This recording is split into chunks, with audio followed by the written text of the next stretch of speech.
a la muerte de Juan el Bautista, eso nos da gozo, hermanos, pero también nos da un poco de tristeza, como el egoísmo en el hombre es tremendo. Presumimos los logros y olvidamos lo más importante. Vemos también cómo ellos están cansados por esta travesía a donde el Señor los había enviado con todas las provisiones, ¿verdad, hermanos? Los envió sin nada, con dinero, hermanos, no, con una escolta de guardaespaldas para poder predicar. No les envió un profeta y un apóstol como los de hoy.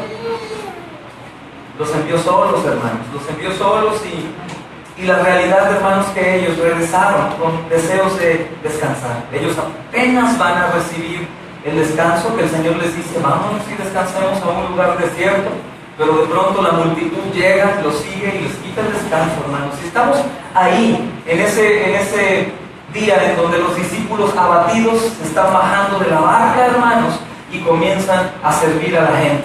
Después de una predicación, porque el Señor venía a enseñarles, gracias, hermano, venía a enseñarles, de pronto, hermanos, nos encontramos con que tienen hambre y es noche. El comentario sarcástico de los discípulos es: Señor, como que ya nos tenemos que ir, está haciéndose noche y está haciendo mucha hambre.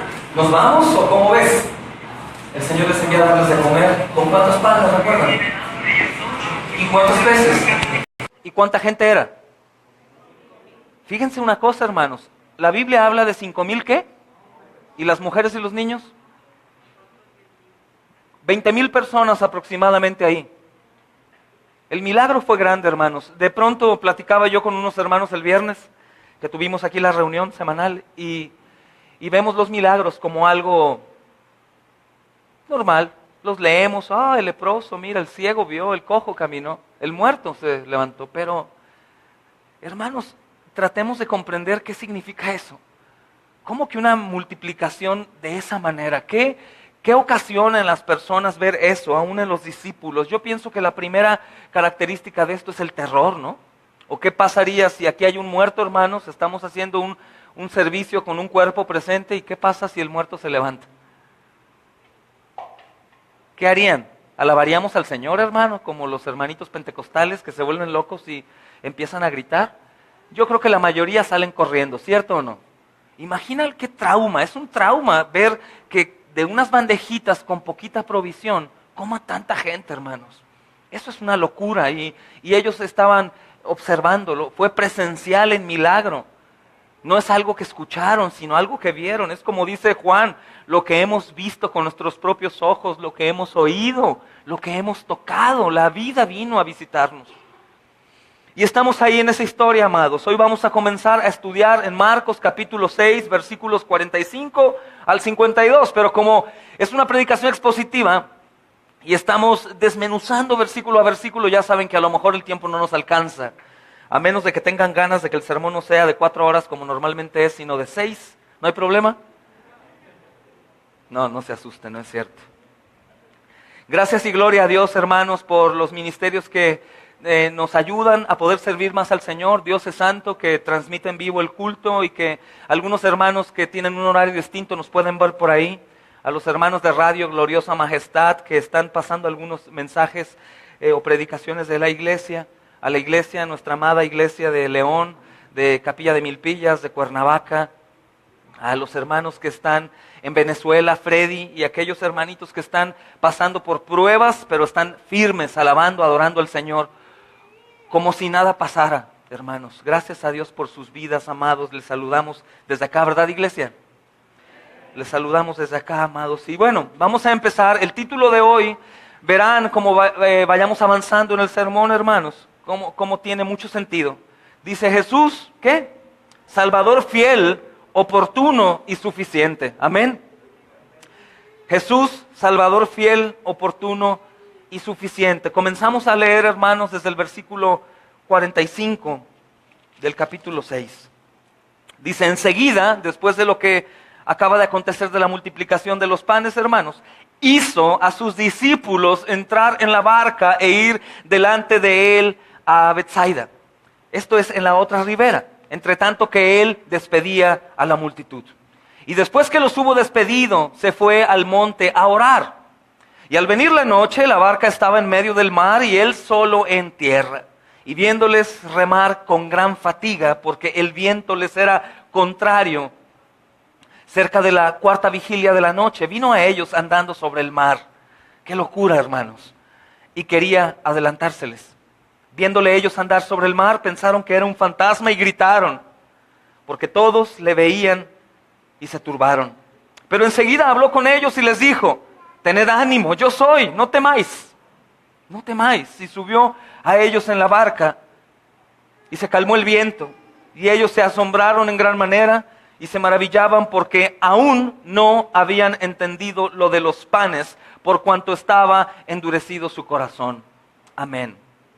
Es una verdadera locura. Si nosotros pudiéramos entender o comparar, hermanos, nuestro día a día con el día a día de estos hombres frente a Jesús, viendo milagro tras milagro, viendo manifestaciones impresionantes, hermanos, comiendo el fruto de un milagro, un pez que no estaba y de pronto apareció, un pan, hermanos, que no sabemos cómo es que se cocinó, en qué momento el Señor hace todo eso, y son tantas cosas que nos ponen a pensar, pero aún así termina este versículo 52 diciendo que ellos estaban duros en su corazón. Es una dureza diferente a la dureza de los fariseos, hermanos. Esta es una dureza de un creyente, es como platicábamos el domingo pasado, somos creyentes incrédulos, ¿cierto o no? ¿Cuántas veces no nos metemos en algún apuro o en alguna necesidad y se nos olvida que el Señor es papá y es soberano y que Él tiene el control? ¿No se te olvida a ti en ocasiones quién es tu papá? ¿No se te olvida que Cristo derramó hasta la última gota de sangre por ti? ¿O de plano todos los días te recuerdas eso? ¿No estamos afanados día con día por cosas, hermanos? No podemos llegar a la ira y al pecado como si Cristo no hubiese padecido en la cruz como padeció. Eso no sucede y es parte de una vida sana, hermanos. La iglesia reformada se caracteriza precisamente por confesar, arrepentirse. Porque la iglesia reformada, como dice Pastor Sugel, es aquella que más goza del poder del Espíritu Santo. El Espíritu Santo nos golpea y no nos deja en paz en cuanto a nuestra condición pecaminosa, y eso es una bendición, amados. Miren, Mateo y Juan también están hablando de este incidente, de la multiplicación de los panes y lo que viene. Coinciden con Marcos en muchas cosas, sabemos que es inspirado por el Espíritu Santo, pero no los evangelios contienen la misma información o los detalles. Estos dos evangelios, lo que es Mateo y Juan, complementan la historia, la perfeccionan. Por ejemplo, hermanos, Mateo está hablando acerca de cuando Pedro camina en el agua. Si te diste cuenta, aquí no se habla, más sin embargo, eso sucedió. Pero hay una característica en Marcos, ¿recuerdas cuál es? No exalta al hombre, no habla de detalles, sino él se enfoca en presentar a Cristo como el Dios que vino a la tierra a servir. Ese es el foco de Marcos. Marcos lo que quiere es que veamos a Cristo sirviendo. No le interesa más. Marcos está, hermanos, enamorado del Señor. Enamorado del Señor y más allá de evadir alguna información, él se enfoca en eso. Yo creo que también el Espíritu Santo, hermanos, aquí está obrando para que podamos obtener información de diferentes fuentes que a fin de cuentas lo que hacen es enriquecer el texto. Marcos también narra acerca de que los discípulos confiesan que Jesús es verdaderamente el Hijo de Dios después de este acontecimiento. El Evangelio de Juan, amados, por otro lado, menciona también que el Señor Jesucristo se retira al monte porque la gente lo quería tomar a la fuerza. La gente de la multiplicación del pan quería tomarlo a la fuerza porque tenía intenciones de levantarlo como rey. Tiene ciencia, hermanos. ¿Qué está pasando ahorita en el temblor y los desastres? A quien le aplauden es al pueblo mexicano porque el pueblo está supliendo ¿qué? El alimento, la provisión. El gobierno no, hermanos. ¿Qué sucede en una campaña política cuando en un lugar de mucha pobreza el gobierno o los que están postulando discípulos? Dice esta primera porción: enseguida hizo a sus discípulos entrar a la barca e ir delante de él. Pudiéramos pasar por alto, hermanos, esta primera lectura y no tomar importancia en palabras claves del idioma original del griego. Hay dos detalles en este versículo que es necesario que notemos. Primeramente, por un lado, vemos al Señor con prisa. ¿Te acuerdas una característica que Marcos continuamente escribe? Es inmediatamente. a prisa, inmediatamente. Marcos parece que está diciendo que Jesús siempre tenía prisa. Apenas acababa de hacer un milagro e inmediatamente hacía otra cosa e inmediatamente, y esta no es la excepción. Dice que hizo enseguida, hermanos, que los discípulos se fueran. Es necesario que veamos esto para darle más importancia al texto, hermanos. Por un lado vemos al Señor apresurado. Esto me llama la atención porque es un caso único en el Evangelio de Marcos, hermanos. Y por otro lado, el Señor no está mandando de una manera amable a los discípulos. Lo que dice esta palabra del griego es que los está ordenando, forzando a marcharse. Si nosotros vamos al griego, el significado del verbo, amados, es forzados. O sea, les dijo, váyanse ya. No de una manera amable, hermanos, como nos imaginamos muchas veces al Señor Jesús hablando muy amablemente. Hijitos míos, ¿pueden retirarse? No. La realidad es que el texto en el griego, el original, hermanos, los fuerza a irse. A la fuerza, váyanse ya.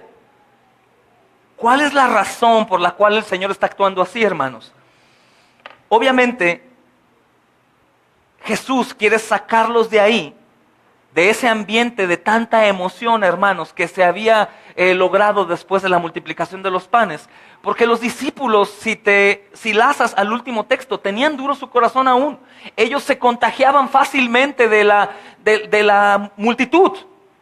Fácilmente. Ellos son nuevos discípulos, sucede igual en la iglesia. Si algunos de aquí que no han pasado por un discipulado o tienen buena doctrina, pueden ir a otra iglesia y ver a lo mejor algunas condiciones de lugar de reunión con aire acondicionado, con algunas luces y bajita la luz, una alabanza que parezca un grupo de rock de Londres, y ese tipo de cosas llaman la atención a la carne y nos pueden jalar, hermanos. La carne llama a la carne, engancha. El Señor Jesucristo se dio cuenta que la multitud se había asombrado no por Él y la enseñanza, porque el principal propósito del Señor Jesús, ¿cuál es al venir, hermanos? Enseñar. Pero la gente ve el milagro y dice, de aquí somos. Hay que agarrarlo antes de que se vaya, es nuestro Aladino. Vamos a frotar y va a darnos lo que queramos. Ese Dios que el hombre ha creado, hoy en día en las iglesias, en muchas iglesias, el Dios que cumple todos los caprichos de las personas, y por eso las personas se han disfrazado un traje para decretar, declarar, confesar, arrebatar, atar y tener todas esas cosas que son antibíblicas hoy en día, supuestamente en el nombre de Dios. Usan a Dios para su propio beneficio, y el Señor lo sabe, y teme que los discípulos, que aún tenían un duro corazón, el cual el Señor Jesús conocía, se contagiaran, hermanos. Entonces imaginen el tumulto de las miles de personas tratando de tomar a Jesús, y se hace un desorden. ¿Recuerdan un pasaje muy importante para entender esto? ¿Qué pidió a los discípulos Jesús tiempo atrás que prepararan por si las cosas se ponían mal? Una barca. Les digo a sus discípulos, ¿saben qué? Preparen una barca por si las cosas salen de control. Imagina al Señor, sabiendo que a lo mejor la gente podía emocionarse tanto que la multitud venía y los tomaba por sorpresa, hermanos. No sé, los aplastaba como una, ¿cómo se llama? Eso. Y el Señor Jesucristo en esta ocasión también sabe. Acaba de ser un milagro sorprendente, hermanos. Entonces Él los aleja de tal emoción porque sabe que pueden contagiarse. De hecho, los discípulos, hermanos, están pensando lo mismo. ¡Qué bendición! Este rey al que estamos sirviendo multiplica el pan, hace milagros, levanta muertos. Coronémoslo como rey de una vez por todas y vivamos detrás de Él. ¿A quién no le gustaría vivir en un reino, en un palacio y ser íntimo del rey? ¿A quién no le gustaría, amados? Este movimiento que empieza a surgir por la multiplicación del pan, hermanos, de la comida, es un movimiento que lleva a la gente a reclamar. Ellos están pensando que Roma los tiene prisioneros en cierta forma y dicen, esta es nuestra oportunidad de salir de la esclavitud. Vamos a tomarlo como rey. Este hombre es totalmente poderoso. Vamos a librarnos. ¿Y saben qué? Hagamos una revolución. Es lo que ellos quieren. Es lo que ellos quieren. Y los mismos discípulos están contagiados por este movimiento. Creo que tú y yo también.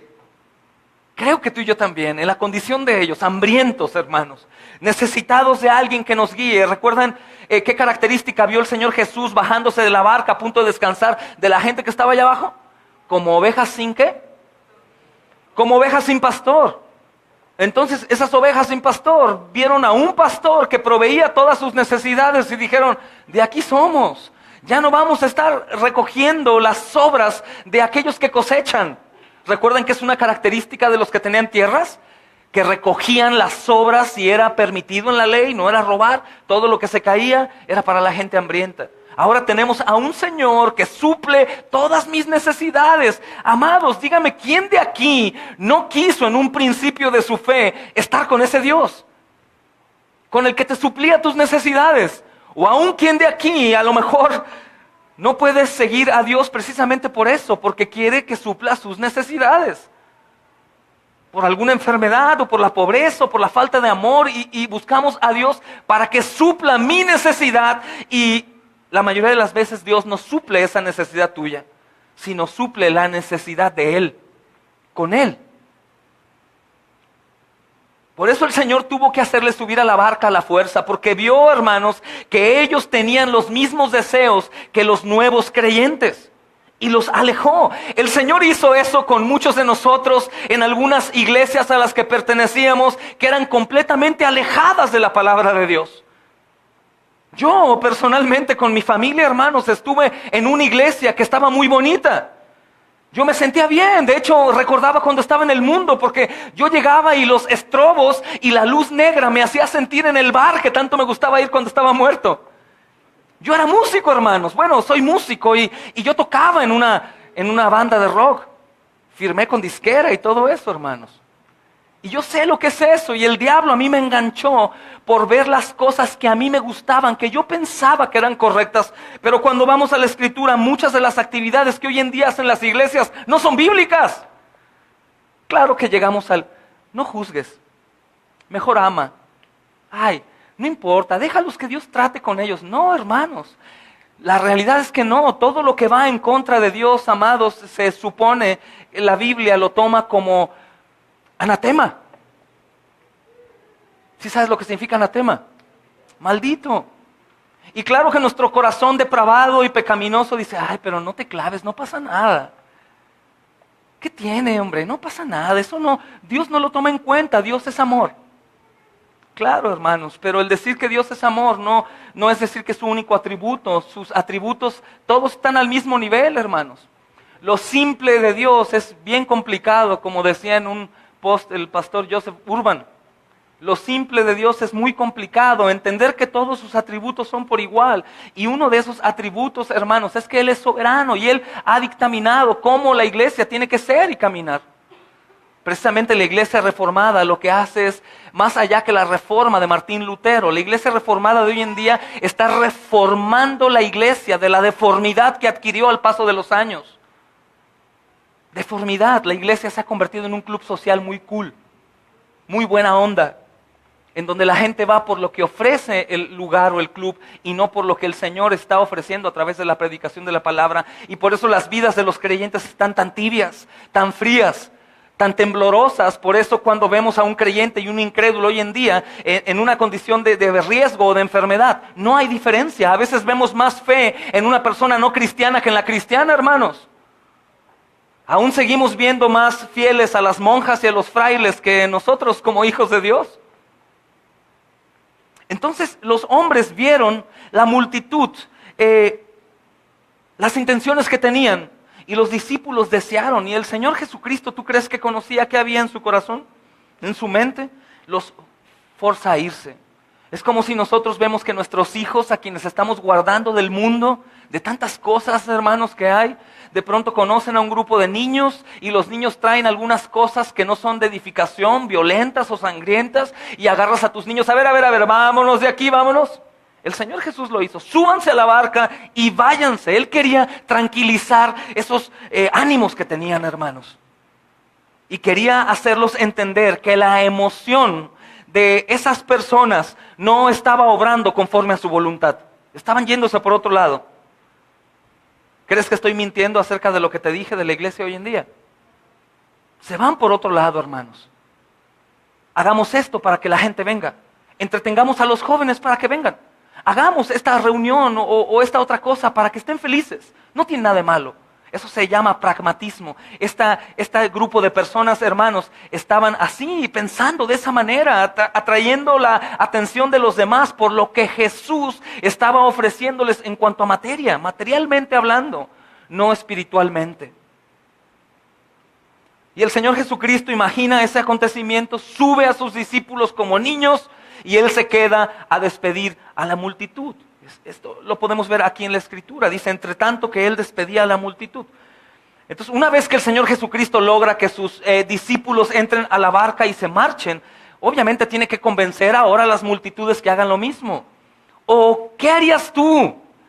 Si el Señor es milagroso, no tienes comida, te da paz estar con Él porque sabes que es un proveedor fiel, ¿lo dejarías ir dudando que a lo mejor ya no lo vuelves a ver? O como hablábamos acerca de nuestros hijos enfermos, hermanos, y hay un hombre que está haciendo milagros y lo sana, ¿no serías capaz hasta de tenerlo encadenado para que si hay alguien enfermo continúe haciéndonos el favor? Por nuestros hijos y la familia hacemos lo que sea, ¿cierto o no? Lo que sea. O tú, mamá, ¿qué eres capaz de hacer por tu hijo o tu hija? ¿Qué eres capaz de hacer? Pero la intención del Señor Jesucristo no era eso, de venir y sanar, sino era venir a enseñar, a hacer luz, a decirle a los hombres que estaban en un mundo completamente corrompido. El pecado de Adán y Eva hizo que el mundo fuera contaminado por completo y la característica del pecado primordial es que la gente no se da cuenta. La gente no se da cuenta, ni aún los cristianos, hermanos, muchos pueden asimilar infierno, cielo, pecado, perdón. No, nos quedamos únicamente en palabras, hermanos. No podemos abrazarlo, asimilar y por eso aún seguimos cojeando y cayendo. Y qué bendición que la salvación es solo por gracia. Así mis obras malas o buenas no influyen en lo absoluto. Y eso es una bendición. Porque de lo contrario tú y yo estaríamos reprobados, hermanos. Al morir, al infierno de inmediato. Entonces el Señor, amados, tuvo que convencer a las multitudes para que también se fueran. Pero es importante recalcar para que quede esta enseñanza grabada en todos ustedes y la puedan enseñar, hermanos. ¿Por qué el Señor Jesús estaba haciendo eso? Si a fin de cuentas, si la multitud quería coronarlo, ¿qué el Señor Jesús no se hubiese ahorrado mucho trabajo? La multitud lo iba a coronar como rey de los judíos. ¿Por qué el Señor no aprovechó? Hubiera aprovechado el movimiento, ¿no crees? La multitud, oye, 20,000 personas de su lado votando por él, corónenlo como rey. Sería fabuloso. Porque la realidad no era mentira. ¿Crees que Jesús era el rey o no? Es el rey. Pero lo importante, amados, es que ellos no lo estaban coronando como el rey que tenía primeramente que sufrir la cruz, servir hasta la muerte y después ser coronado con una corona de espinas. Sino que ellos lo querían relativamente como un rey sentado en el trono, hermanos, de Herodes. Ellos dijeron, de Roma a este rey. O sea, la multitud estaba pensando en una revolución contra Roma. Querían una lucha, hermanos, cuerpo a cuerpo. Esto iba a resultar en una matanza. Y esto no tenía absolutamente nada que ver con la manera de trabajar del Señor Jesús. Todo lo contrario. Las multitudes pensaban en ese reino material y veían, hermanos, al Señor coronado. Es lo que pasó con los fariseos. Ellos no se imaginaban cómo el Señor Jesús venía y era hijo de un carpintero. Decían, ¿qué? No, este no es mi Dios. Mi Dios vendrá como un rey. Probablemente muchos de nosotros, si el Señor Jesús se apareciera hoy aquí, vestido en la manera como vestía en ese entonces, tampoco le haríamos mucho caso, hermanos, por mi naturaleza pecaminosa. Estamos aferrados a lo material, sufrimos más, hermanos, por conseguir lo material que por conseguir lo espiritual, ¿cierto o no? Es mi naturaleza, no es porque tú quieras ir en contra de Dios, es tu naturaleza. Entre más comprendemos mi naturaleza depravada y pecaminosa, más gozamos del Salvador lleno de gracia, hermanos. Más gozamos y más le agradecemos. Señor, si no hubieses venido, yo no sé qué hubiera sido de mí. Entonces estos hombres, amados, estaban viendo ese milagro de la multiplicación de los peces y los panes y dijeron, de aquí somos, de aquí no nos movemos y este rey en verdad va a ser un rey, nos va a sacar de esta prisión en la que los romanos nos tienen metidos. Es el rey que ellos querían, supongo que era el rey que ellos pedían, hermanos. Pero no es lo que iba a suceder con el Señor Jesucristo, pues Él no es ese tipo de rey, amados. Y lo más importante es que esto no iba a suceder hasta que el Señor cambiara el corazón del hombre. Porque si no cambia nuestro corazón, nosotros seguimos siendo ingobernables. Si no cambia el corazón, Dios nuestro, seguimos siendo ingobernables, hermanos. Y hay características para saber si tú eres un hombre que no ha sido cambiado de corazón. Claro, hay características. ¿Qué hay en tu corazón? Normalmente, ¿qué hay aquí en tu corazón? ¿Qué tanto perdón? ¿Qué tanto amor? ¿Qué tanta misericordia? ¿Qué tanto eres capaz de hacer lo que Dios dice que hagamos? ¿Eres capaz de perdonar a alguien que te roba? ¿A alguien que te ofende? ¿A alguien que te maldice? ¿O dices, soy bien cristiano, pero esta persona no merece de mí? ¿Qué tanto hay aquí? Y uno puede saber. Yo sé que el corazón va a seguir estando contaminado siempre. El apóstol Pablo lo decía, miserable de mí, ¿quién me libra de este cuerpo de muerte? Pero uno, hermanos, uno por el Espíritu Santo puede darse cuenta si ha nacido de nuevo o no. Una persona que ha nacido de nuevo va a sentir una confrontación dentro que no le va a permitir seguir sin perdonar, sin amar, sin servir, sin orar, sin leer la palabra de Dios. Y una persona que no ha recibido un corazón nuevo puede seguir viviendo igual que antes, sintiéndose salvo. Pero igual que antes, pecar y no sentir nada. Ese sentir y ese sentimiento viene por el Espíritu Santo. Y lo que el Señor venía a hacer no era a suplir lo físico, sino a suplir lo espiritual. Quería cambiar el corazón para guiarlos al arrepentimiento. Una característica de que hemos recibido gracia es el arrepentimiento. No un arrepentimiento, sino el arrepentimiento continuo. Y no un arrepentimiento de querer pecar y no pecar. No somos alcohólicos anónimos, hermanos. Sino un arrepentimiento que me duele aún el pensar en el pecado, porque mi Señor Jesucristo estuvo ahí en la cruz, hermanos. Salmo 22, ¿recuerdas qué dice? El Señor está orando y dice, mas yo no soy hombre, soy gusano. ¿Qué? Gusano, hermanos, por ti y por mí. El arrepentimiento genuino me confronta, es de mente, no es tanto el no hacer lo malo, sino el buscar todo el tiempo hacer lo bueno. Entonces, hasta que Dios no cambie el corazón humano, el hombre va a seguir siendo ingobernable. Ni aun los mejores programas, hermanos, de psicología o actividades en las escuelas o aún en las iglesias que tienen alguna parte así como de psiquiatría o psicología para niños. No sirve, hermanos. Los métodos del hombre, de los anónimos, de los AA y NA y eso, ayuda. Es una aspirina, te quita el dolor, pero no te sana. Y el Señor es más poderoso que un antibiótico.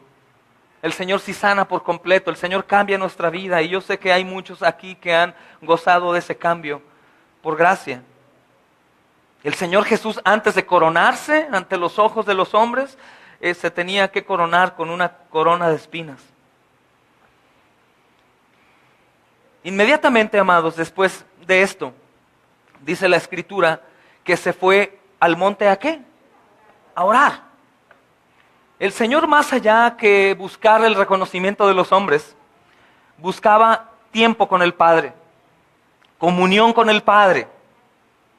Es muy importante que nosotros pensemos en eso también. En los afanes, en el cansancio del día a día, ¿qué tanto buscas tener comunicación con el Padre? Les hago una prueba. ¿Quién ora más de media hora de una sola exhibición? Aide, hermanita, y los demás son honestos, gloria a Dios. Pero te das cuenta que nuestra necesidad parece que nos gusta sufrir. Es como dice el dicho, sufres porque quieres. Porque el Señor está ofreciendo tener una comunión con Él. ¿Recuerdan el estudio del viernes en Santiago? Acercaos a mí, ¿y qué? Y me acercaré a vosotros. Me acercaré a ustedes. Imagínate lo que es estar delante de la presencia de Dios en oración, platicando con Él. Yo tengo imágenes, hermanos, de mi niñez, cuando era extremadamente vago. Creo que no hay ningún niño como yo. Extremadamente, hermanos, pero a un grado superior. No sé si me equivoco. Ahí están los hermanos, mis papás.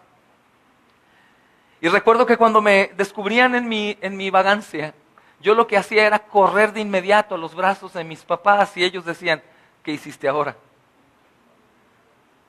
Y de la misma manera dice el Señor, si ustedes que son malos saben dar buenas dádivas a sus hijos, ¿cuánto más su Padre que está en el cielo, que es perfecto y completamente bueno, les va a dar?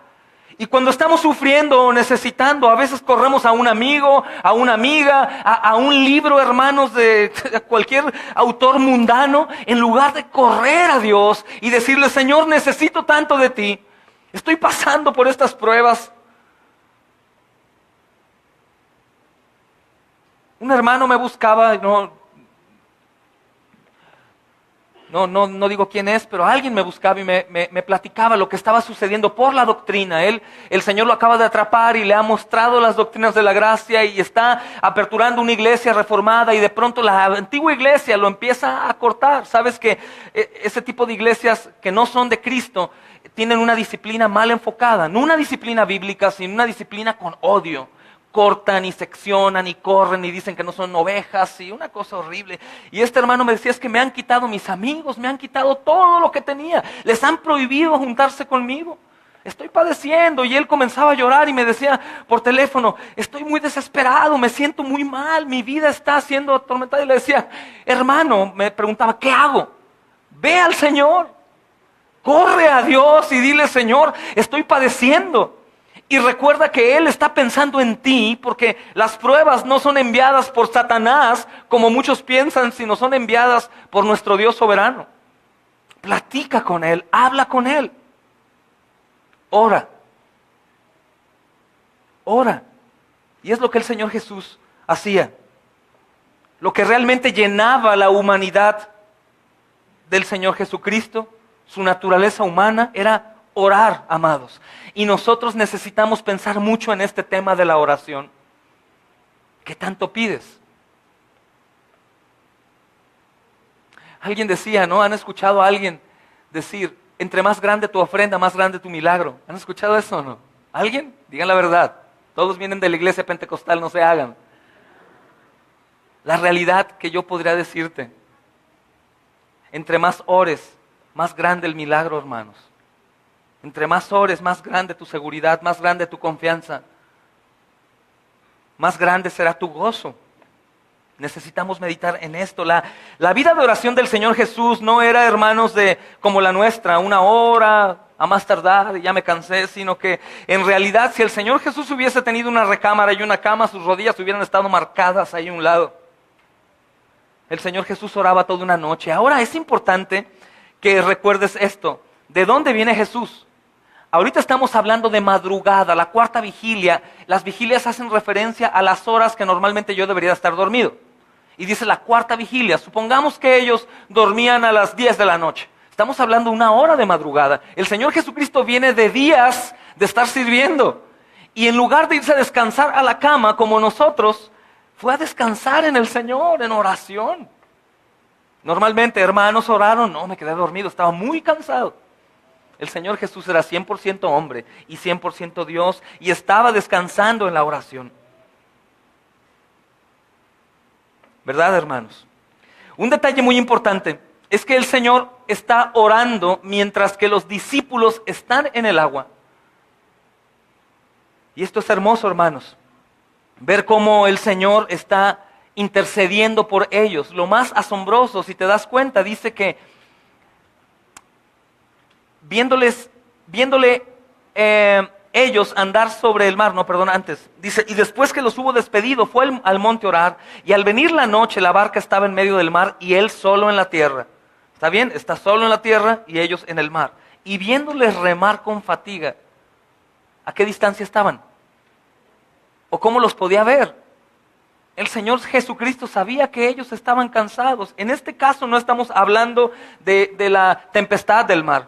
Estamos hablando de que hay viento en contra y ellos están sumamente cansados desde el capítulo pasado. Hablando de unas 5, 6, 7, 10 horas aproximadamente. Ellos están muy cansados remando y el Señor en oración sabe como omnisciente, omnipresente que ellos están padeciendo cansancio y comienza a orar. Y es una hermosa manifestación del amor de Dios, amados, del ministerio de intercesión. Que mientras tú y yo caemos o cometemos errores, número uno, Él está a un lado nuestro viendo nuestra necesidad o contemplando mi pecado, pero lo más hermoso que la postura del Señor misericordioso es intercesión. Cuando tú y yo nos equivocamos, cuando tú y yo cometemos errores, está intercediendo por nosotros. Esto es asombroso. Vayan a Romanos capítulo 8, versículo 4 y subrayen ese texto, hermanos, y hagan lo suyo. Número 1, para que tengan temor de pecar deliberadamente. Y número 2, hermanos,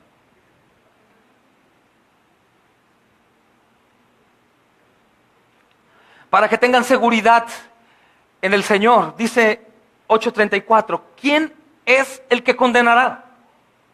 Cristo es el que murió, más aún el que también resucitó. El que además está sentado a la diestra de Dios, el que también intercede por nosotros. Y este interceder por nosotros no únicamente es pedirle al Padre, Padre, guíalos, guárdalos, sino también, Padre, perdónalos. Imagina, hermano, la condición de pecado que tenemos tan tremenda que aún tú y yo podemos pecar día con día como si el Señor Jesús no estuviera a un lado nuestro. Imagina al Señor Jesús viéndonos, el diablo llega, dice que es el acusador y llega con el Padre y le dice, mira a tus hijos. O le dice a Cristo, mira por los que fuiste a la muerte. Mira por los que mueres. Mira lo que están haciendo. No le importas. Y ahí el Señor Jesucristo en esa condición de traicionado, intercediendo por el Padre. Padre, no les tomes en cuenta. No les tomes en cuenta, Señor. Recuerda, Señor, que yo ya pagué hasta la última gota de mi sangre por ellos. Es sorprendente saber que el Señor Jesús está, que también, amados, es una bendición ver la primera porción de este versículo 34 que dice, ¿quién es el que condenará? Si tú eres un creyente, hermano, si tú has sido salvo solo por la fe, cuando vienen y te condenan, tú debes de recordarte que el que fue condenado por ti fue Jesús. Esto es hermoso. Viéndoles remar con fatiga, porque el viento era contrario. Los discípulos, amados, llevan gran parte de la noche tratando de descansar y no pueden. El aire está en contra y ellos están remando, hermanos, y ellos están muy cansados. Hoy no están en un peligro grave, como te digo, sino que sus esfuerzos los están llevando, hermanos, a sufrir. Por eso dice tremendo dolor, que se resumió en la Escritura como gran fatiga. Mucho dolor, mucho dolor. No sé si alguien ha hecho un esfuerzo físico tan grande que le cause dolor.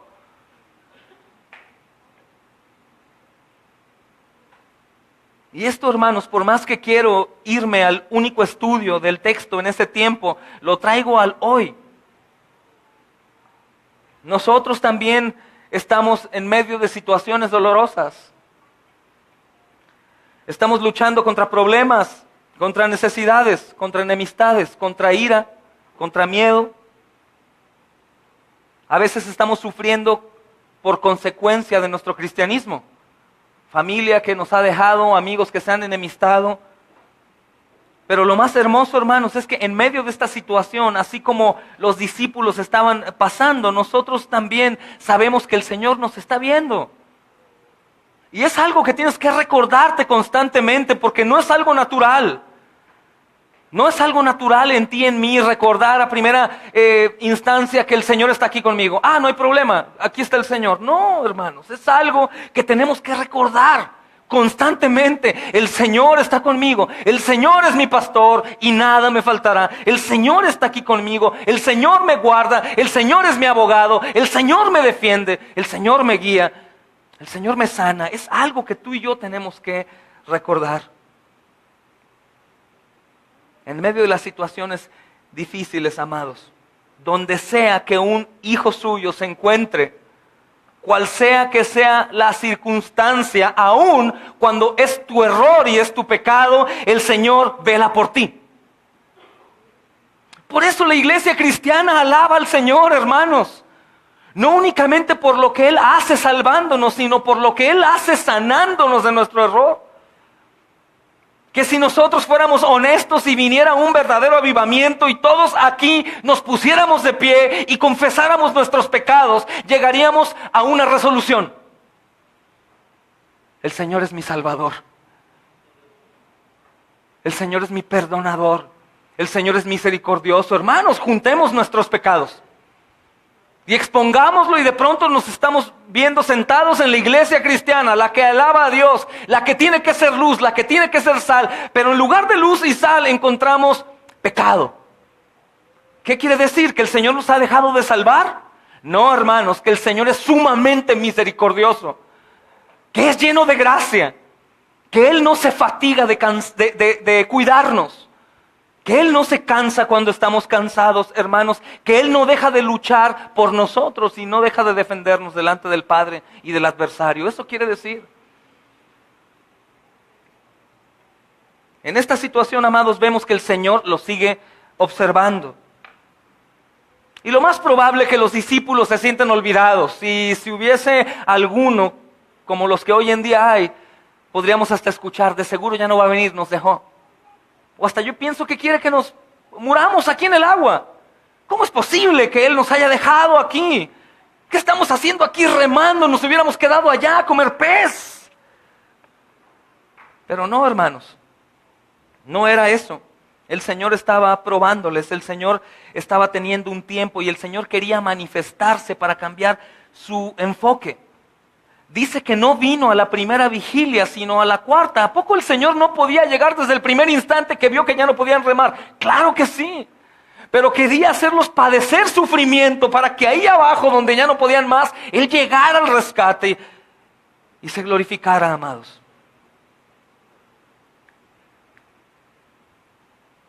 Tenemos una lista ahí de misioneros por los que estamos orando algunos de nosotros. Esa lista se caracteriza por algo: sufrimiento. Ellos son quemados por seguir a Cristo, son golpeados o amputados algunos de sus miembros por seguir a Cristo. Algunos les cortan la lengua, a otros los tienen en una cárcel. Así, la mayoría de los que están ahí en esa lista, te invito a que al final vayas y adoptes a uno y ores por él, tú y tu familia. Y sucede así, hermanos. Muchos siervos del Señor comparten la experiencia con los discípulos en medio del mar, muy cansados, pensando que ya no van a poder más. Y eran pescadores. Se sienten abandonados por el Señor de pronto. Tienen tantas dificultades, tantos problemas, tanta angustia, tanta necesidad del Salvador. Y cuando están ahí pensando que todo se ha acabado, el Señor Jesucristo llega y los rescata. Aún, hermanos, cuando de pronto van a muerte los hombres, los creyentes, los mártires, hay testimonios de personas que pueden afirmar que esos mártires antes de morir vieron la gloria de Dios. Esteban es uno de ellos, vio los cielos abiertos, como si el Señor hubiera anestesiado su dolor y su angustia y llegó al rescate en el justo momento.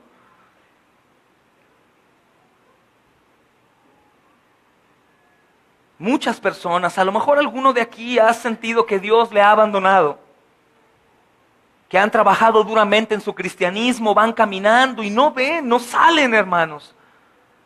Esa sensación de que el Señor los ha dejado solos en los problemas es mentira, es una mentira del diablo.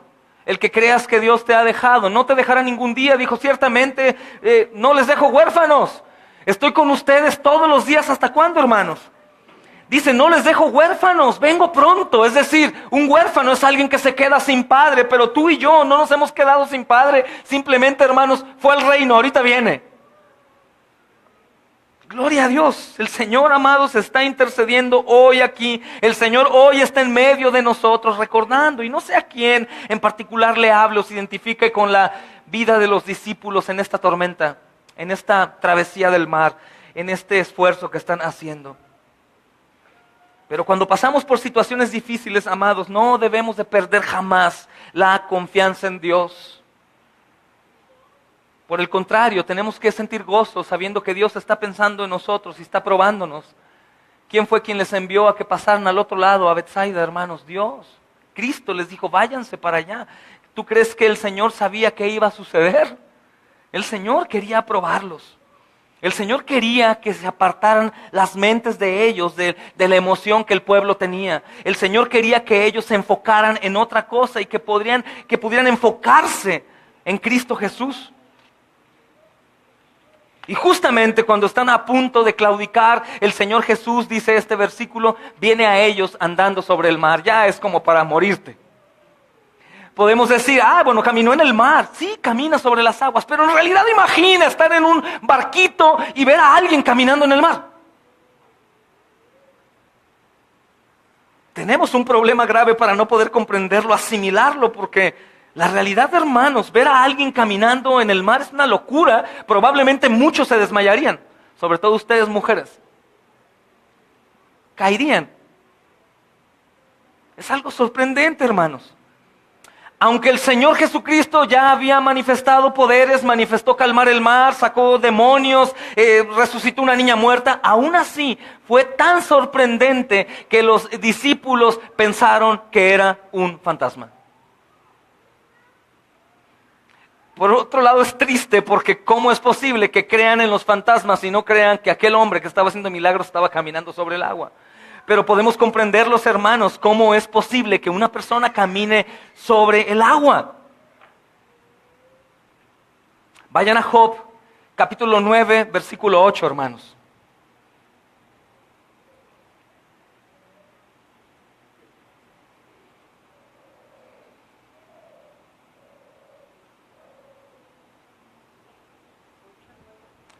Sí.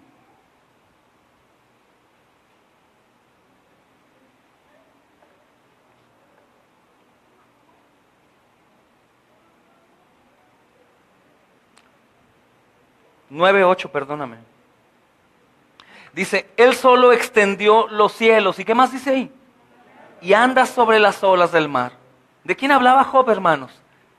Cientos de años antes, del Señor Jesucristo.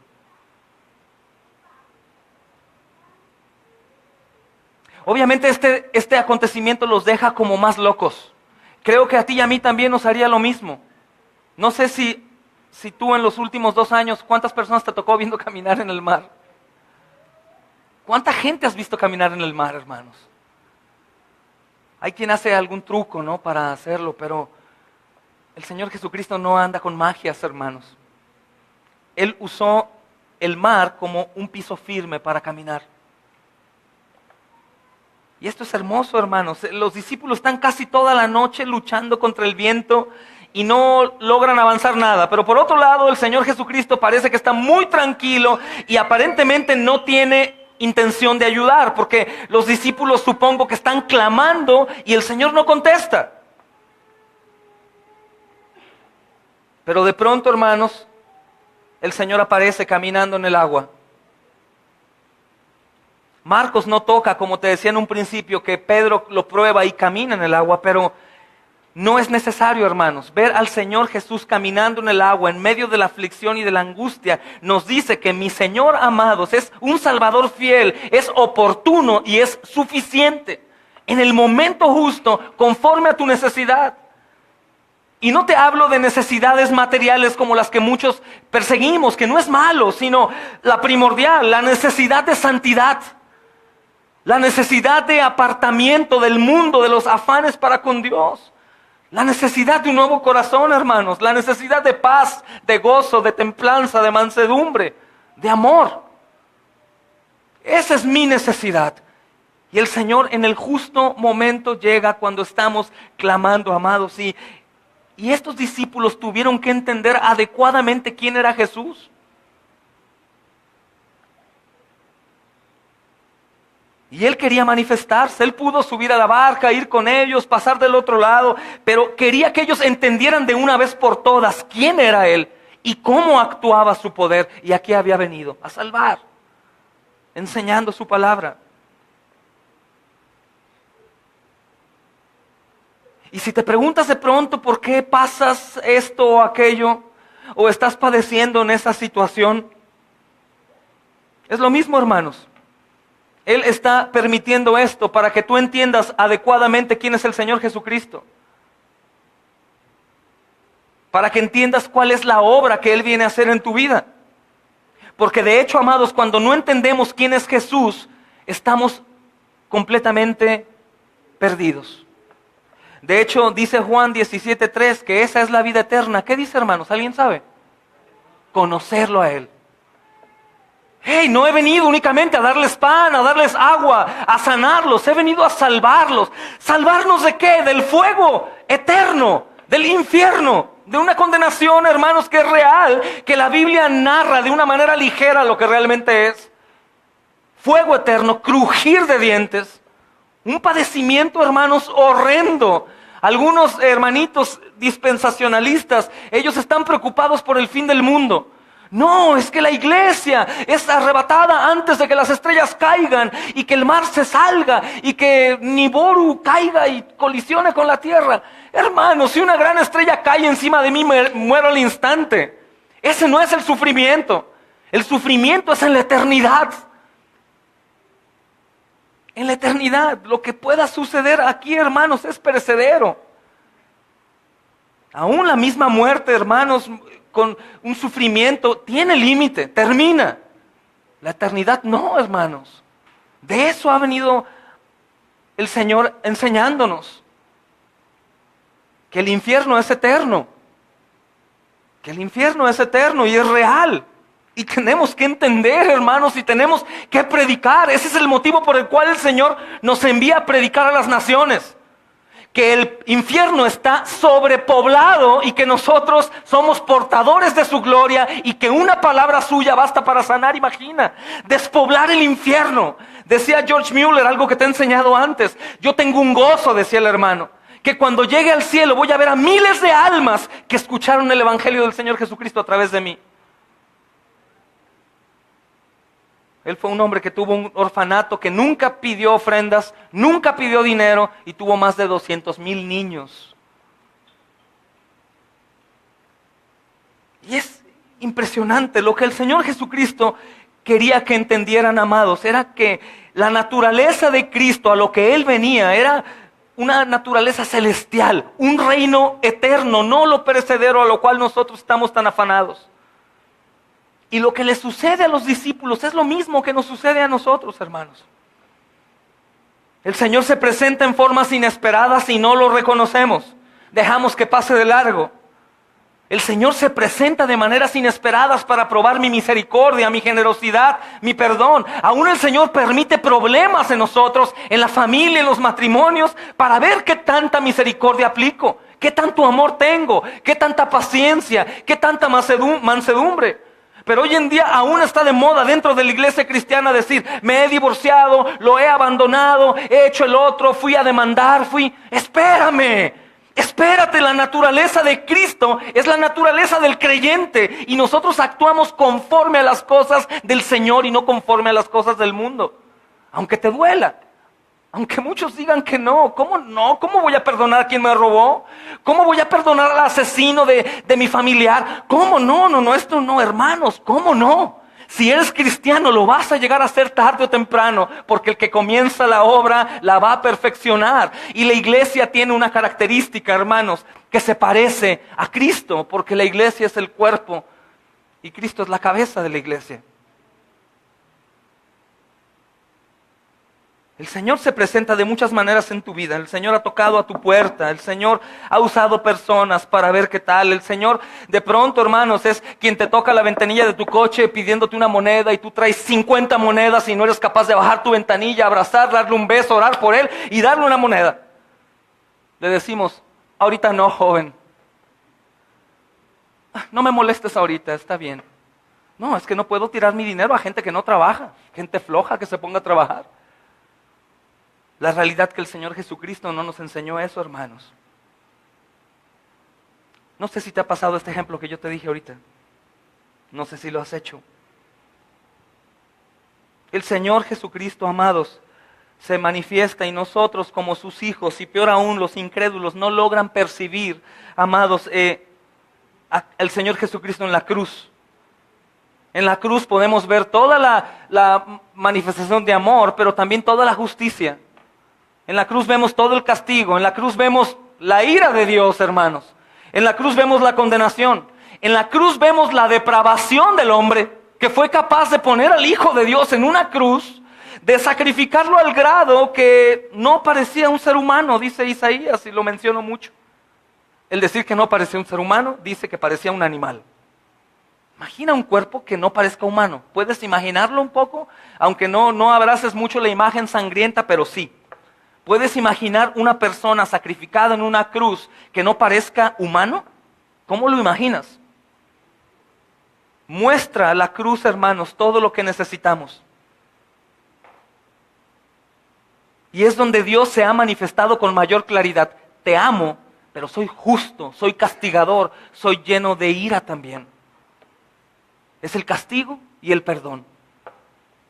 Es la gracia y el juicio. La cruz es una cosa sorprendente, hermanos. Por eso la tenemos aquí cuando me preguntan qué hace aquí. No es nuestra bendición. No es que llegamos y les digo, pásenle y corten una astillita para que sean bendecidos. No, es para recordar de qué te salvó el Señor, qué hizo por ti el Señor. ¿De qué fuiste capaz de hacer, Señor? Y lo hizo, hermanos. Lo hizo. Como decía el apóstol Pablo en 1 Corintios 1, 22 al 24, si quieren lo leo. Parafraseado, dice el apóstol Pablo a través del Señor, a través del apóstol Pablo. A unos les parece locura y a otros es su debilidad. La cruz es una cosa, hermanos, incomprensible. De hecho, el Señor Jesucristo en cada acontecimiento quería mostrarles eso. Y es lo que nos dice hoy a nosotros, como se los dijo a ellos en este texto casi final. Tengan ánimo, yo soy. Pero pastor, es que estoy padeciendo y mira que esta mujer o que este hombre o que mis hijos o que mi negocio que me hicieron y que no puedo, mi marido y mis hijos y la vecina. Y el Señor te dice, ten ánimo, yo soy. Yo soy quien controla, yo soy quien te ha probado, yo estoy puliéndote y la prueba va a producir en ti paciencia. Y la paciencia es muy diferente a la del mundo, porque la paciencia, hermanos, trae esperanza y la esperanza del mundo tiene un final, porque dice, ¿la esperanza qué? Muere al último, pero nuestra esperanza es Cristo y nunca muere. Así que la condición que tú tienes o que yo tengo, el problema que sea, llámese hombre o situación sentimental o psicológica o de salud, lo que sea, hermanos, tiene un Señor también. Porque el Señor no es únicamente Señor de lo bueno, o sea, controlador y gobernante de lo bueno. El Señor también controla lo malo, aunque no tiene nada que ver con el pecado. El Señor frena la tormenta, hermanos. El Señor liberta, el Señor da vida, el Señor arranca tu pecado y te dice, es mío, yo lo cargué en la cruz. Y cuando el Señor dice yo soy, tenemos que interpretarlo a la luz de la Escritura en Éxodo 3:14. Moisés va a ir con el pueblo de Israel y está temeroso porque va a empezar a gobernarlos y le dice, sí está bien Dios, pero ¿quién les digo que me manda? Y el Señor le dice, yo soy, diles que yo soy te envió. Entonces el nombre más bíblico de Dios es yo soy. O sea, es único, no hay nadie como yo.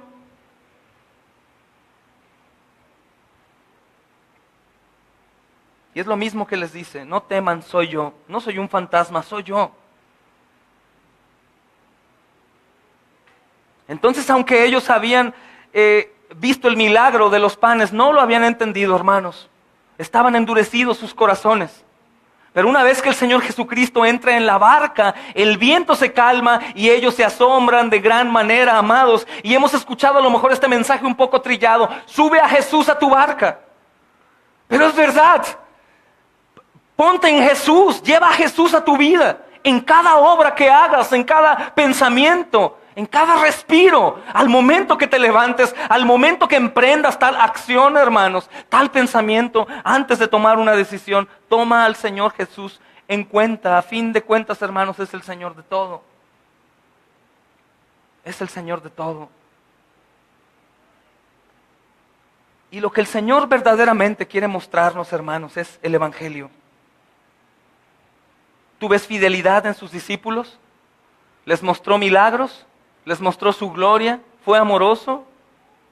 ¿Los guió? ¿Les dio una nueva identidad? Claro. Pero ellos no entendían. Y este es el mensaje del Evangelio, amados, y es para personas como ellos, personas infieles a Cristo, personas incrédulas. ¿Sabes como quién? Como yo. Pecadores, amados, que caen y caen y caen. Pecadores que no pueden levantarse, hermanos, y que continúan pecando como tú y como yo.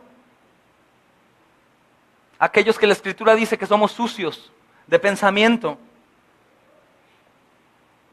Pero también aquellos que hemos sido alcanzados por su gracia, que aceptamos nuestra condición y que confesamos que somos miserables.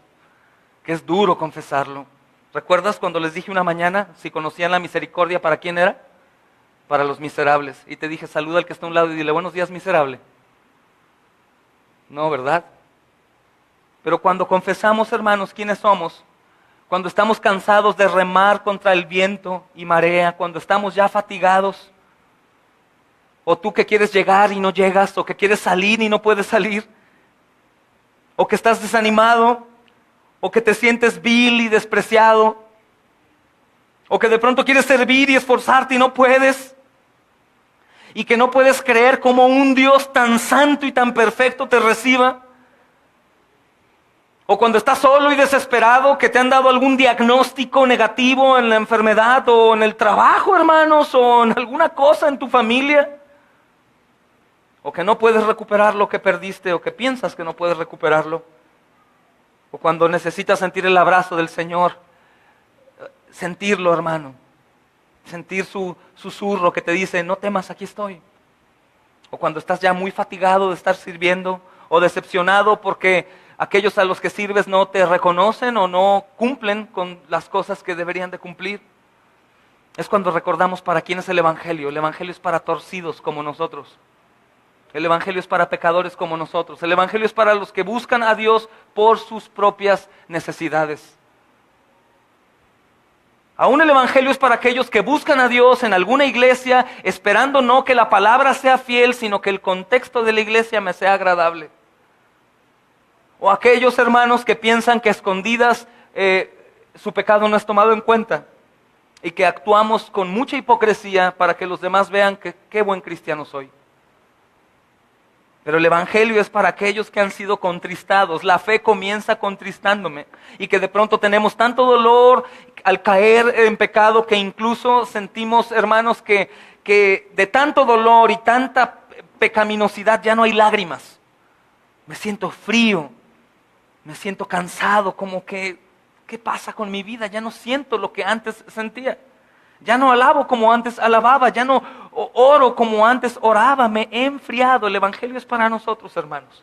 El Evangelio habla de un Jesús que es Salvador fiel, oportuno y suficiente para pecadores como yo. Te insisto, yo me estoy incluyendo en esta lista. No es una ofensa, es la realidad. Personas pecadoras como yo, que aún nosotros mismos no daríamos ni un centavo por nosotros mismos, si fuéramos honestos. Cansados, hermanos, incluso que pensamos que Dios no me va a amar y no me va a querer como soy, o por lo que he hecho, o por lo que pienso, y empezamos a temer un poco. Cuando has sido alcanzado por la gracia, porque si no has sido alcanzado por la gracia, te sientes el más santo y el bueno que hay. Es la verdad, hermanos, y aunque me cueste trabajo decirlo, porque yo sé que este mensaje ha alejado personas en lugar de atraerlas, pero como decía el apóstol Juan, se quedarán los que son del Señor y los que no se irán. El Evangelio, hermanos, es perfecto y habla del unigénito del Padre viniendo a morir en la cruz del Calvario de una manera horrible. ¿Y sabes quién es quien lo llevó a la cruz, verdad? Tú y yo, tus pecados y yo, y los míos. Y que cada pecado, hermanos, que nosotros cometimos o cometemos hoy o cometeremos mañana es ese sufrimiento y ese dolor que no únicamente terminó en la cruz del Calvario, sino en la separación del Padre y el Hijo, que jamás en la eternidad habían padecido esa separación. Y es terrible, hermanos. El unigénito del Padre, quien Dios Padre dice que Él es mi Hijo amado en quien tengo complacencia. Él fue el sacudido por nosotros. El Evangelio es para los que quieren y no pueden, hermanos. El Evangelio es para imperfectos. El Evangelio es para los que corren y se esfuerzan y no alcanzan. El Evangelio es para pecadores como tú y como yo. Para los que confesamos de pronto y decimos, la verdad, Señor, no valgo nada, pero Él me dice, tú vales todo. Y en Él tenemos todo, hermanos. Por eso somos probados, por eso somos atacados, por eso somos atribulados, porque eres de Él. Y Él vino para salvarte. Nosotros imperfectos, hermanos, completamente incapaces, impotentes de podernos salvar o de poder alcanzar perfección. De Él somos. Cuando Él vino, vino por nosotros, hermanos. Y cuando Él regrese, ¿sabes por quién viene? Por ti y por mí. Nos ofrece arrepentimiento, nos ofrece perdón y nos dice que ciertamente vengo en breve. Pero le diremos, Señor, la gloria es tuya porque yo no he hecho nada para poder agradarte. El Salvador vino, amados. El Salvador vino e hizo cosas que no podemos aún entender. Y el Salvador regresará en cualquier momento.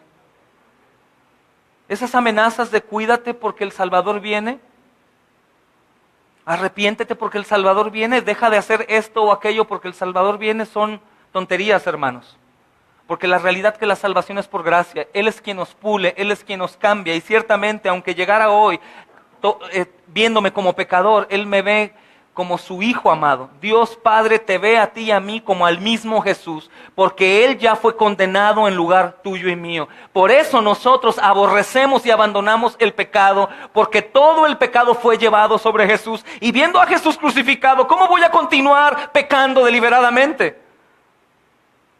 Pero el Evangelio me lleva a confesar quién realmente soy, no vivir una vida hipócrita de un falso creyente que no da fruto. No, hermanos, el primer fruto del cristiano es confesar, decirle al Señor, Padre, yo te he buscado por el pan, yo te he buscado por dinero, yo te he buscado por amor, yo te he buscado por esto, por el otro, pero no te he buscado simplemente por quién tú eres.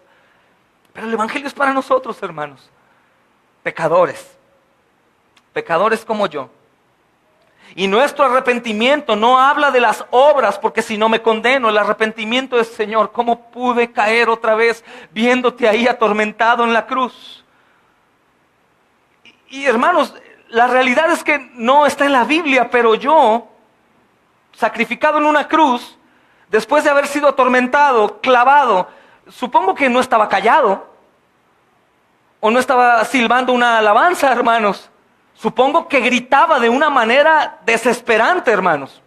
Y recuerda que Jesús padeció la cruz no como Dios, sino como hombre. Y su sufrimiento era real. Sus gritos de agonía eran reales. Y cuando yo veo todo ese acontecimiento tan espantoso, más allá, hermanos, más allá de la depravación del hombre que fue capaz de hacerle eso al Hijo de Dios, yo veo su amor. Porque su obra primeramente la hizo por amor a ti y a mí, hermanos. Para gloria del Padre, pero por amor a ti y a mí. Y si tú confesaras quién eres y tú fueras el juez, ¿quedarías aprobado o reprobado? Pero quiero decirte que en Cristo eres aprobado. Puedes ver la misericordia, puedes ver la gracia, puedes ver su amor. Qué bendición saber que Él va a continuar haciendo en nosotros mediante el estudio de su palabra, porque la fe viene por el oír y el oír por la palabra de Dios. Él va a seguir puliéndonos.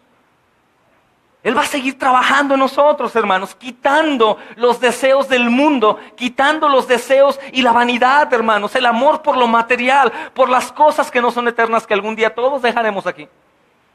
Y Él nos contagia de amor por Él.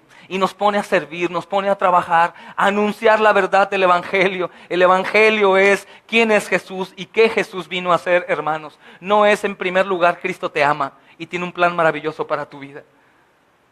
Sí lo tiene, pero en otro contexto, porque le podemos decir a Esteban o a Pedro, ¿no? Esteban, Pedro, Dios tiene un plan maravilloso para tu vida.